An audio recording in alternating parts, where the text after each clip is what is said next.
Yo, what's up? So today I'm answering questions and replying to comments. You know how I do. I'm not gonna write books, and there's like so much of them. I don't have time. Love word rotate me, so this is quicker for me to do it this way. All right. So my first comment I'm gonna reply to is the on my video. Don't give up on making your own prints. So this person said, George something. I don't know. Says, good luck, man. How to fix maintenance box after head cleaning 3 times or 2 times. It needs to replace a new maintenance box. How do you know? Do you know any tricks? Yes.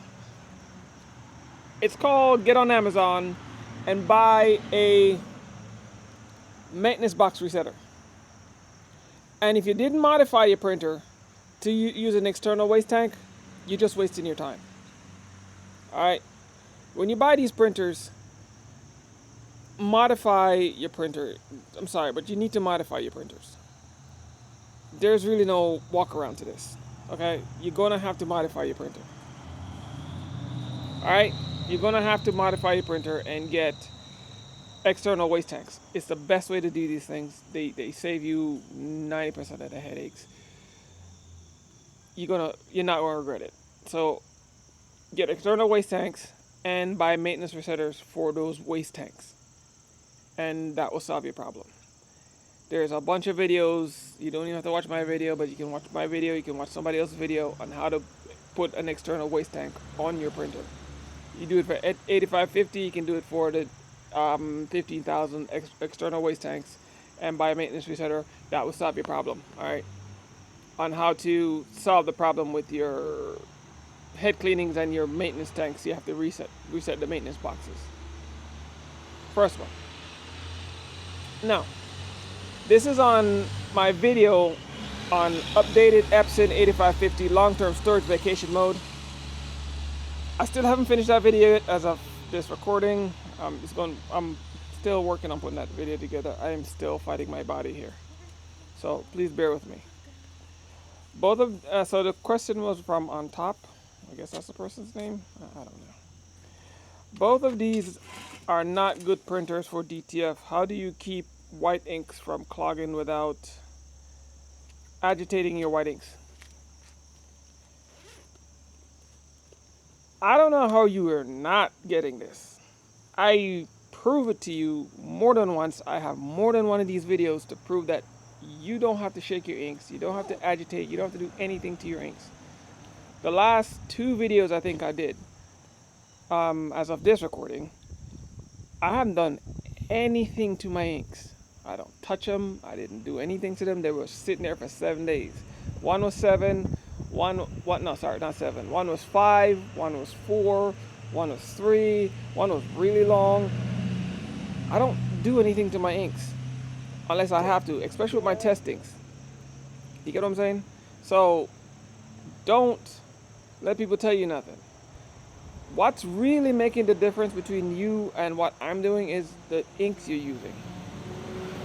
And the problem truly is the white ink. That is the issue. You don't have to mess with the color inks as much. It depends, and let me try to make this clear as possible. It depends on your manufacturer.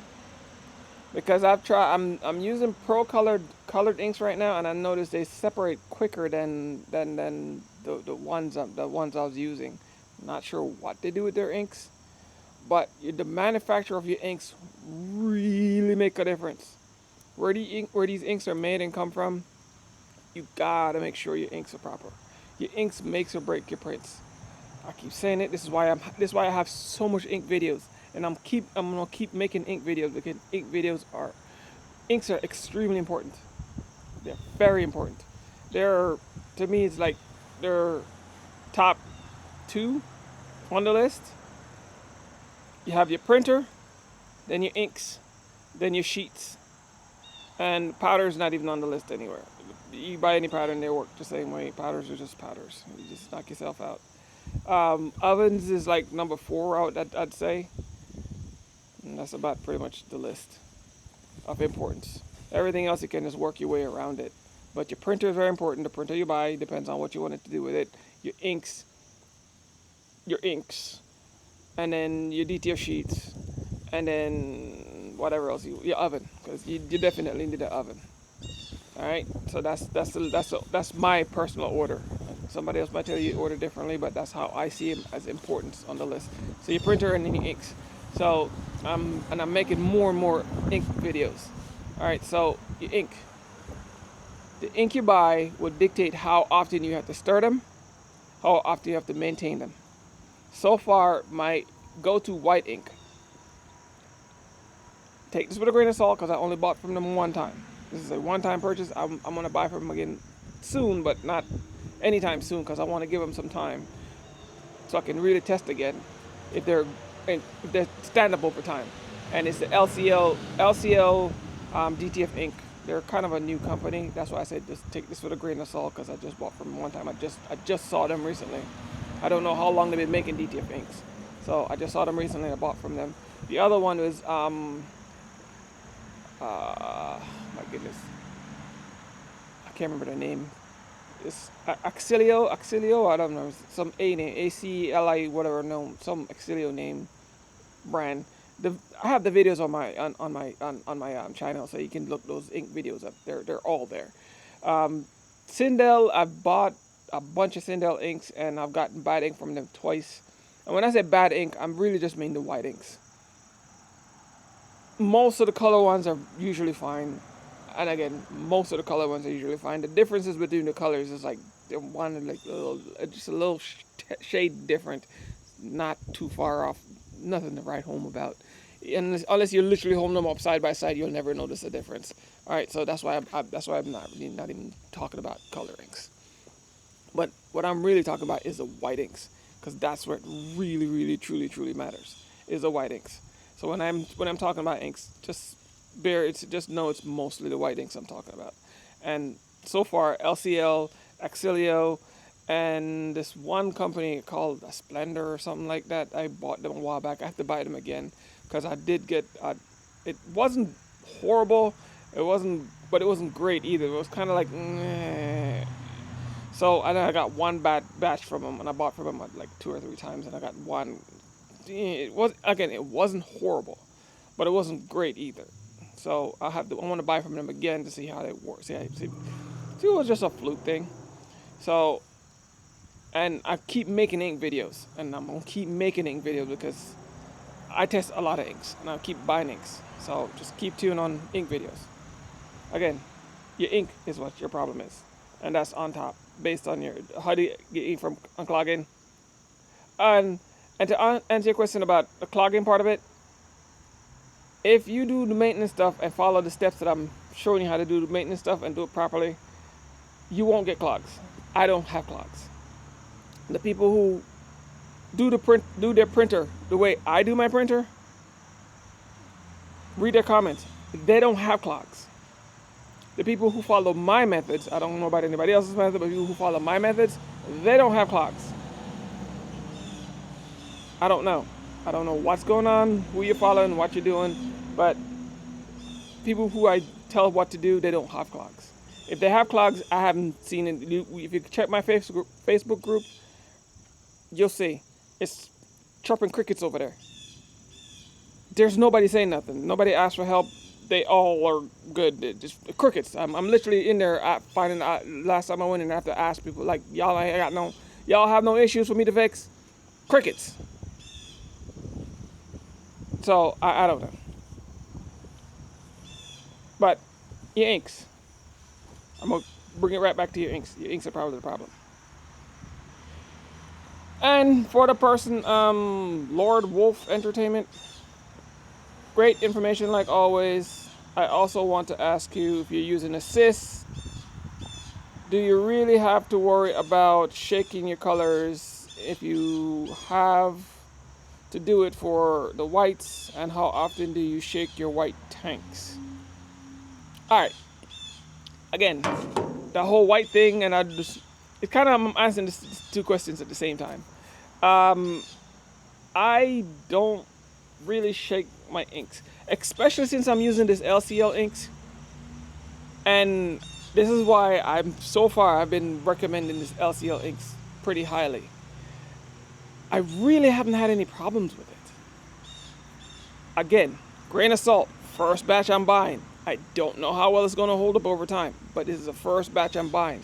Grain of salt. I'm going to give them some time and then order again to see how well it holds up.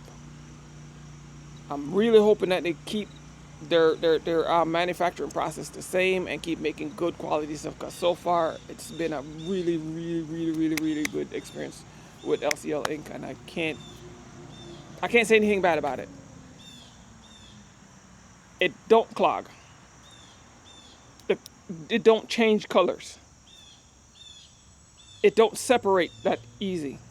And when it does separate, like I have literally have it in the original bottle, and I left it there for about well over a week, just have it sitting in the bottle, and it separated just a tiny bit.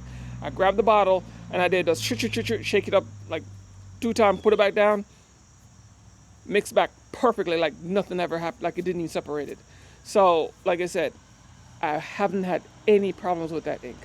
So I am kind of, again, grain of salt here, starting to think that 36-month shelf life on the bottle is actually accurate, or it's damn pretty close to it.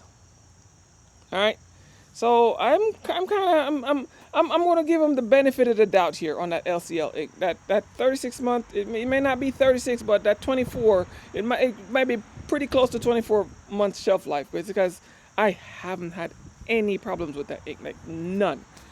And I have left that ink sitting in the ink tanks on my printer, and I haven't touched it. The last video I had was I haven't shaked it up.